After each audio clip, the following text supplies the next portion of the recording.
कि अंधेरा घना है लेकिन दिया जलाना कहाँ मना है। दो प्रकार के लोग होते हैं, एक जिनका बड़ा गोल है और एक जिनका जीवन गोल गोल है।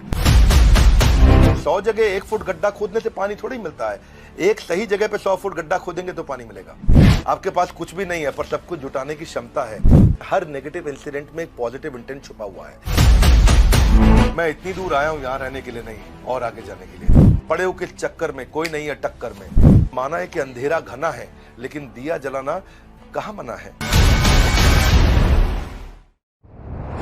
हमारे साथ हैं आज one of the world's greatest influencer, motivational speaker, business coach, founder and CEO of Bada business, doctor Vivek Bindra. Doctor Vivek Bindra, आपका बहुत बहुत स्वागत है हमारे चैनल पे। मैं हूं आपके साथ रिमझिम जेठानी।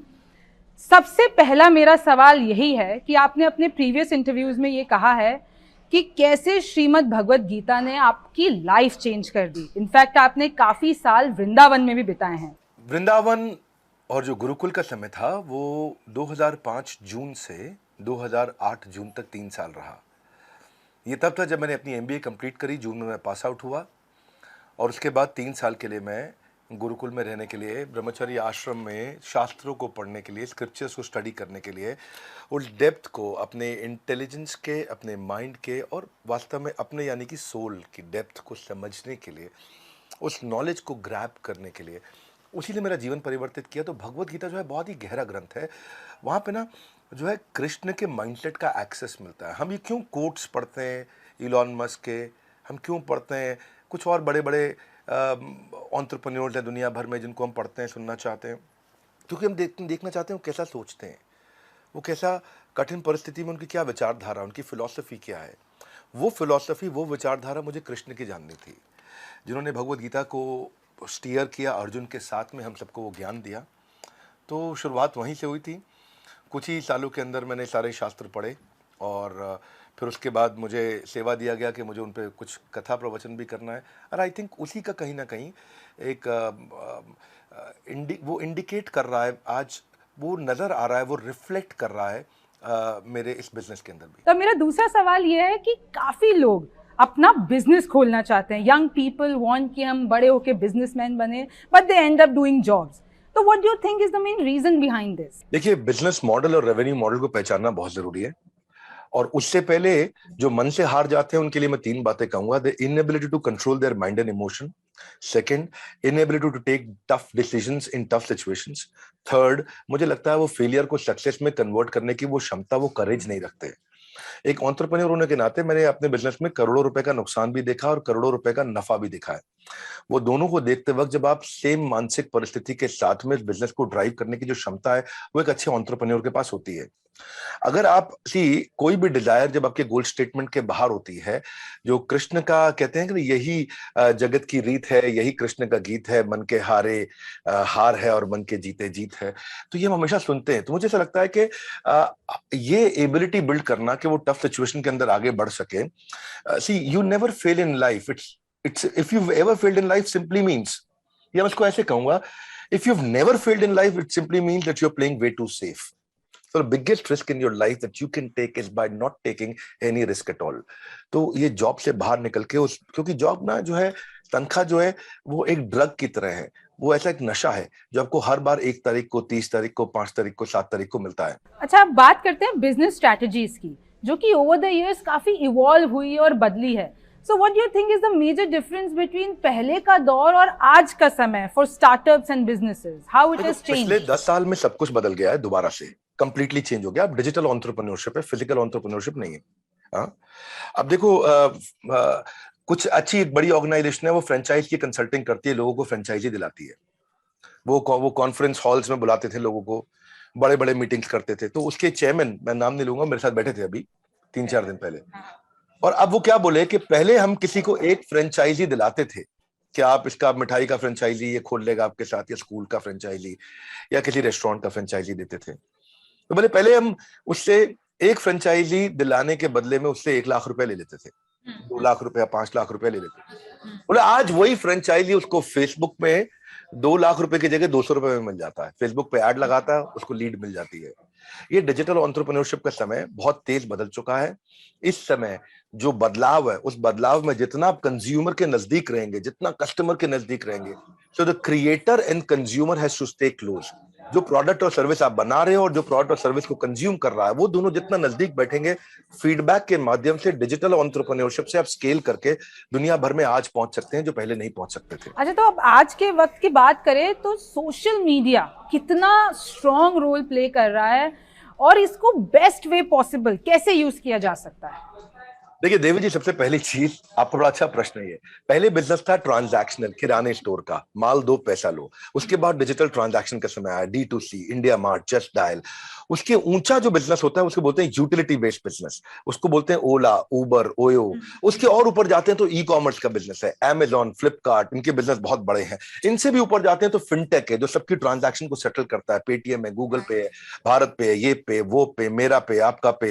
लेकिन सबसे ऊंचा जो बिजनेस दुनिया में माना जाता है, तो दुनिया के 10 सबसे बड़े अरबपति, उनमें से 5 एक्चुअली कंटेंट का बिजनेस कर रहे हैं। ध्यान से देखें, ये फेसबुक है, इंस्टाग्राम है, यूट्यूब है, ट्विटर है, लिंक्डइन है, कंटेंट साम्राज्य है।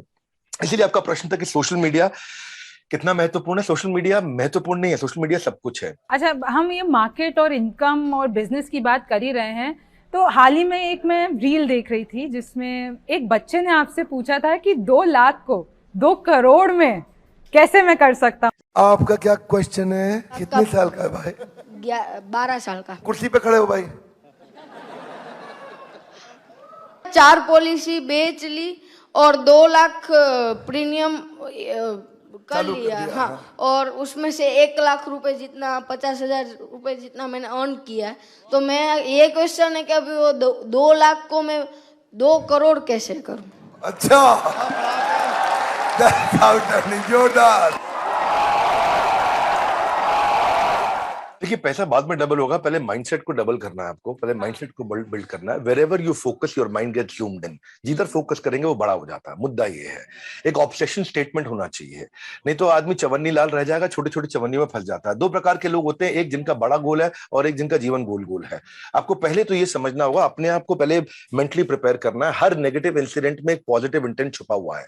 हाँ, अगर आपको, if you want to double the rate of your growth, just triple the rate of your learnings. That's number 1। Brainwashing हो रही है आज सब जगह पे, जो आपने बोला कंटेंट की बात, ब्रेन वॉशिंग हो रही है, पर आपको चूज करना, आपको ब्रेन वॉशिंग करानी किससे है? आपको ब्रेन वॉशिंग तो होएगी ना, पर आपको चूज करना है। तो आप, ये 2 लाख को 2 करोड़ बात की बात है। पैसा हमेशा लास्ट में आता है, पहले आता है प्रॉब्लम क्या सॉल्व कर रहे हैं, क्या प्रॉब्लम आपने उठाई है।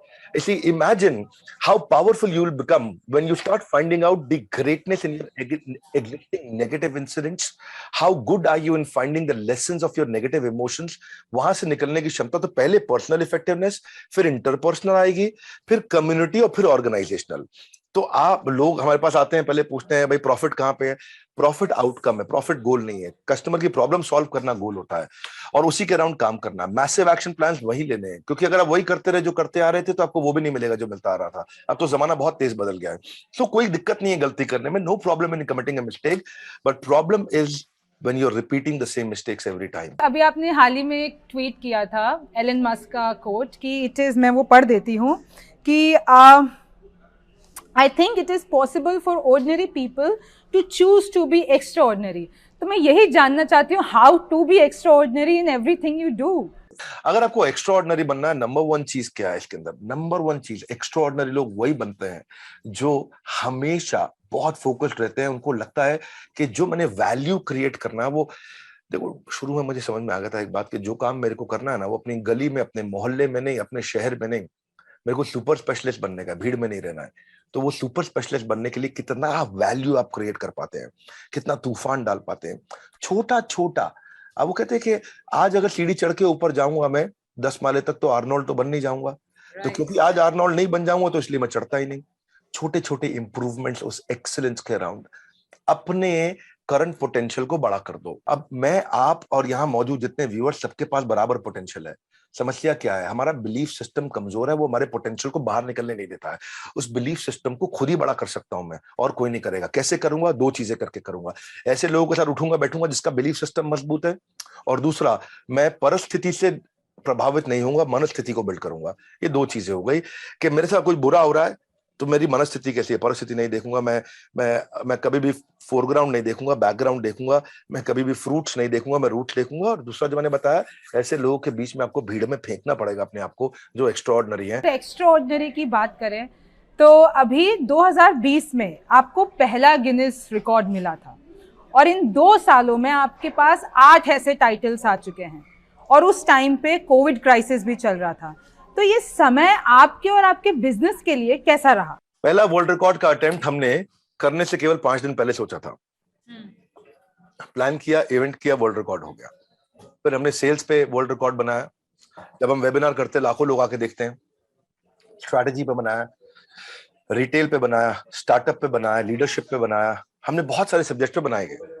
कई टेक्नोलॉजी के चैलेंजेस आए क्योंकि घर पे बैठे थे सबके सब, इंटरनेट की बैंडविड्थ लिमिटेड थी, सब घर पे बैठ के काम कर रहे थे, लिमिटेड इंटरनेट था। उन दिनों बिल्कुल एक दूसरे के पास कुछ ट्रैवल करने के लिए भी नहीं था, बहुत दिक्कत आ रही थी उस समय। पर मुझे लगता है कोरोना ने हमारे को एक गिफ्ट दिया, वो गिफ्ट ऑफ टाइम। हमारे को टाइम बहुत मिला घर पे बैठ के, और टाइम मिला सोचने के लिए। लोग हमेशा बोलते थे समय नहीं है, समय नहीं है, समय नहीं है। कोविड में हमारे को वो समय मिला, हम सोच सके, और उस क्राइसिस को फिर हमने क्या किया, एडवर्सिटी को अपॉर्चुनिटी बनाया। लोग वहां स्ट्रांगली मेंटल हो रहे थे, हम मेंटली स्ट्रांग होते जा रहे थे। और आई थिंक फिर डिजिटल एंटरप्रेन्योरशिप भी है जिसको बहुत बड़ा वेव, बहुत जंप मिलता है। और आई थिंक फिर टेल विंड हमारे फेवर में थी, परिस्थितियां हमारे फेवर में थी। लोग घर बैठ के कंटेंट कंज्यूम करना चाहते थे, इसलिए हमने 8 अटेम्प्ट किए और 8 में वर्ल्ड रिकॉर्ड बना। पहले रशिया, चाइना, यूएस के पास ये वर्ल्ड रिकॉर्ड हुआ करते थे, ये सारे उठा के हम भारत में ले आए। अब ना आप टॉप सीईओज को भी एडवाइस देते हैं, सो वी आर क्यूरियस उनके क्या questions, they are already at a very high position, तो उनके मन में क्या सवालात रहते हैं आपसे? देखिए, चाहे कितने भी बड़े सीईओ क्यों ना हो, आज इस समय नंबर 1 चैलेंज सबको यही आता है कि अच्छा टैलेंट एक्वायर कैसे करें, अच्छा टैलेंट एंगेज कैसे करें, अच्छे टैलेंट को रिटेन कैसे करें। ये सबसे बड़ी समस्या है। दूसरा, कोई भी अच्छा सीईओ होता है वो हमेशा, आप देखते हैं ज्यादातर सीईओ 90, 95, 98% ऑपरेशंस में बिजी हो जाते हैं और ऑपरेशंस से बाहर नहीं निकल पाते। जिसको साधारण भाषा में अगर देखोगे तो गल्ले पे बैठने वाला व्यापारी, उसके बिना काम नहीं चलता। आज भी मैं एक बड़े एंटरप्रेन्योर के साथ था, उसके कपड़ों के बहुत सारे शोरूम्स हैं इंडिया के अंदर, और उनकी सबसे बड़ी समस्या क्या है, उनके बिना काम नहीं होता है। तो आप मेरी एब्सेंस में बिजनेस कंटिन्यूस कैसे ग्रो करेगा, ये बड़ा इंपॉर्टेंट प्रश्न है। इसमें 3 बातें हैं। मेरी एब्सेंस में बिजनेस ग्रो करे, कंटिन्यूस ग्रो करे, प्रॉफिटेबली ग्रो करे in my absence, sustainably, profitably growing in my absence. तो ये 4 बातें समझनी है। Sustainably, profitably growing in my absence. Sustainably मतलब लंबे समय तक, प्रॉफिटेबली मतलब पैसा बचना चाहिए, ग्रोइंग मतलब बढ़ना चाहिए, इन माय एब्सेंस मतलब मेरे बिना हो जाना चाहिए। इसी से ये सवाल आता है कि आपका वेंचर है बड़ा बिजनेस, सो इसके पीछे का concept and what you guys do. बड़ा बिजनेस का बड़ा सिंपल सा कॉन्सेप्ट है जी। हम चाहते हैं quality education at affordable price. हम लोगों को एंटरप्रेन्योरशिप सिखाना चाहते हैं। भागलपुर के गांव के बच्चे को बोस्टन पहुंचाना चाहते हैं, पीलीभीत के बच्चे को हम पेरिस की टॉप यूनिवर्सिटी के बराबर कंपीट करने के लिए खड़ा करना चाहते हैं। आज एक अमीर व्यापारी का बच्चा विदेश में जाके पढ़ सकता है, लेकिन हमारे यहाँ पे गरीब आदमी का बच्चा नहीं पढ़ सकता। तो उनके कंधों को बराबर कैसे किया जाए, यही बड़ा बिजनेस का एक मिशन है। आज एमबीए कॉलेजेस की हालत खराब है, उनका वही स्टैग्नेंट सिलेबस है, वही पुराना मॉडल चल रहा है उनका। तो वो एमबीए कॉलेजेस जो कमी है, जो आज पास आउट होने के बाद में एजुकेशन लोन चुकाने का पैसा नहीं कमाएगा क्या बच्चा, उसकी जॉब्स नहीं लग रही है, अनएम्प्लॉयमेंट से ज्यादा बड़ी अंडर एम्प्लॉयमेंट बहुत बड़ी समस्या हो गई है। हमने एक एवरीथिंग अबाउट एंटरप्रेन्योरशिप एक कोर्स लॉन्च किया जिसको हम बोलते हैं फास्ट ट्रैक एमबीए, और उसमें सिखाने वाले मेरे साथ में बिलियनियर प्रोफेसर हैं जो अरबपति लोग हैं। वो आकर के सिखाते हैं जिन्होंने अपने बिजनेस को बड़ा किया है। मैं कोई नौकरी पे, तनख्वाह पे प्रोफेसर नहीं लेकर के आया, मैं उनको प्रोफेसर बनाया है जिनके पास रैग्स टू रिचेस की स्टोरी है और जिनके पास वो स्ट्रैटेजी है जो आकर के सिखाते हैं। तो हमारे प्रोफेसर बहुत पावरफुल है। हमने हर इंडस्ट्री के नंबर 1 को लिया है। हमने एफएमसीजी से लिया, हमने फार्मा से लिया, हमने ऑटोमोबाइल से लिया, हमने रिटेल से लिया, सर्विसेज से लिया, मैन्युफैक्चरिंग से लिया, इंश्योरेंस से लिया, बीएफएसआई, हर जगह से हमने टॉप लोगों को उठाया और उनके चेयरमैन को अपने साथ कोलैबोरेट करके प्रोफेसर बनाया ताकि वो सिखा सकें और अफोर्डेबल तरीके से एक आदमी सीख सके। जब लोग दूसरे को मोटिवेट करते हैं, मैं अगर मैं दूसरे को मोटिवेट करती हूँ, कभी कभार मैं खुद को नहीं संभाल पाती हूँ। So how does it happen in your case? Bhagavad Gita में कृष्ण ने कहा है दुखालय मशाश्वतम, दुख आलय इसका मतलब क्या है, ये दुखों का घर है। हिमालय मतलब बर्फ का घर है, मदिरालय मतलब मदिरा का घर है। इसी तरह ये भोजनालय भोजन का घर, ये दुखालय है, यहाँ पे दुख रहेंगे ही रहेंगे। आज दुनिया के सबसे अमीर आदमी की धर्मपत्नी भी उसको छोड़ के चली गई है। मुझे नाम बताने की आवश्यकता नहीं है, आप अमेजॉन कंपनी को जानते हैं। तो दुख, यानी कि दुनिया के सबसे अमीर आदमी के घर में भी दुख है, और उनका दुनिया का सबसे महंगा डिवोर्स भी हुआ। तो जहां दुख हमेशा रहेंगे, पर इस दुखों को दूर करने के लिए आपको जैसे एक फ्रिज को चलाने के लिए फ्रिज का मैनुअल चाहिए, मोबाइल को चलाने के लिए मोबाइल का मैनुअल आपको पढ़ लेना चाहिए, ऐसे ही इस संसार में अपने आप को, अपने जीवन को चलाने के लिए जीवन का मैनुअल पढ़ना चाहिए। और जीवन का मैनुअल है भगवत गीता, जो कि कृष्ण ने दिया है, बताया कि जीवन को कैसे जीना है। तो वहां से मेरे को मोटिवेशन आता है, वही मेरा सक्सेस मंत्र है, वहीं से मैंने बाउंस बैक करना सीखा है। आप बहुतों की इंस्पिरेशन बन चुके हैं, अभी आपका इंस्पिरेशन कौन है? देखिए, पहला मेरा इंस्पिरेशन मैं बता चुका हूं, जिसको मैं दोहराने की आवश्यकता नहीं है, वो भगवत गीता है। दूसरी मेरी इंस्पिरेशन जो है वो हमारी अपनी टीम के लीडर्स हैं, हाँ, जो जिनके कारण हम इसको ड्राइव कर पा रहे हैं इस बड़ा बिजनेस को। आज बड़ा बिजनेस में टॉप क्लास लीडर्स काम करते हैं। आज हमारे 120 ऑफिसेज हैं। तो मेरी अपनी टीम जो दिन रात काम कर रही है, जो हर टाइम जोन में काम कर रही है, रात को 2 बजे भी दिखते हैं काम करते हुए, दोपहर में 2 बजे भी दिखते हैं, सुबह 5 बजे भी काम कर रहे होते हैं, रात को शाम को 5 बजे भी काम कर रहे होते हैं। तो ऐसी टीम मुझे नहीं पता भगवान ने कहां से भेज दी हमारे पास। इतनी पावरफुल टीम है हमारे पास में, इतने सॉलिड लीडर्स हैं और इतने इंटेलिजेंट जीनियस लीडर्स हैं हमारे। तो मैंने अपनी लीडरशिप में इन्वेस्ट किया है और उनके साथ ही रहता हूं, उनके साथ ही समय बिताता हूं। वो मेरी इंस्पिरेशन है। और मेरी तीसरी इंस्पिरेशन है मेरे कंज्यूमर, जो मुझे सिग्नल देते रहते हैं कि हमारे लिए कुछ ऐसा कर दीजिए, हमारे लिए वैसा कर दीजिए। तो हम कंज्यूमर के नजदीक रहते हैं, वो हमारी इंस्पिरेशन है, वही हमें सिखाता है। एक बस मेरा आखिरी सवाल, ये मेरा खुद का ही, अभी हमने इतनी देर बातें की है तो एक निकल के आया है कि काफी लोगों के दिल और दिमाग में होता है एक्सप्लोर करना चीजों को। उनके दिमाग में एक चीज वो नहीं सोच पाते, if I want to explore many things and then come to एक गोल नहीं हो पाता है, बहुत सारी चीजें करनी होती है। तो how to really deal with it, क्योंकि वो एक्सप्लोर करते करते, हर चीज में समय देते देते, you reach nowhere and you become maybe best in not everything. So इस चीज के साथ कैसे मैनेज किया जाए? This is my last question. धन्यवाद। जब भी ये समस्या आए, 3 प्रश्नों का उत्तर ढूंढो। क्या मुझको भाता है, क्या मुझको आता है, और क्या बाजार चाहता है। जब इन तीनों को कॉम्बिनेशन बन जाता है तो इतना पैसा आता है कि संभाला नहीं जाता है। मार्क जुकरबर्ग, उन्होंने सॉफ्टवेयर बनाना उनको आता था, वही उनको प्रोग्रामिंग करना उनको भाता था, और फेस मैश से फेसबुक बनना बाजार चाहता था, और वो ये उन्होंने ऐसा किया। बिल गेट्स, वो बचपन से ही प्रोग्रामिंग करते थे, तो आता है, भाता है, बाजार चाहता है। यहीं से Sanjeev Kapoor Indian celebrity chef बने, यहीं से कपिल शर्मा हमारे देश के सबसे पावरफुल पॉपुलर कॉमेडियन बने, यहीं से करसन भाई पटेल जो केमिकल्स का डिटर्जेंट बनाया करते थे बेच बेच के निरमा के मालिक बने, यहीं से दिलीप छाबड़िया ने बढ़िया बढ़िया गाड़ियां बनाई, यहीं से सब मैं और आप भी आगे निकलेंगे। 3 प्रश्नों का उत्तर, जो मुझको भाता है, जो मुझको आता है, जो बाजार चाहता है। जब इन 3 का कॉम्बिनेशन बन जाता है तो इतना पैसा आता है कि संभाला नहीं जाता। With that, thank you so much. और मैं हरे कृष्णा के साथ ये कॉन्वर्जेशन एंड करना चाहूँगी, because in fact I have also red the scriptures and I know कि उसके लिए मैंने खुद ने पढ़ने की कोशिश की थी, मेरे पास कोई गुरु नहीं था अभी तक, but I just hope in fact मैं भी उस तरीके से आगे बढ़ पाऊँ। So thank you so much doctor Bindra हमारे साथ जुड़ने के लिए।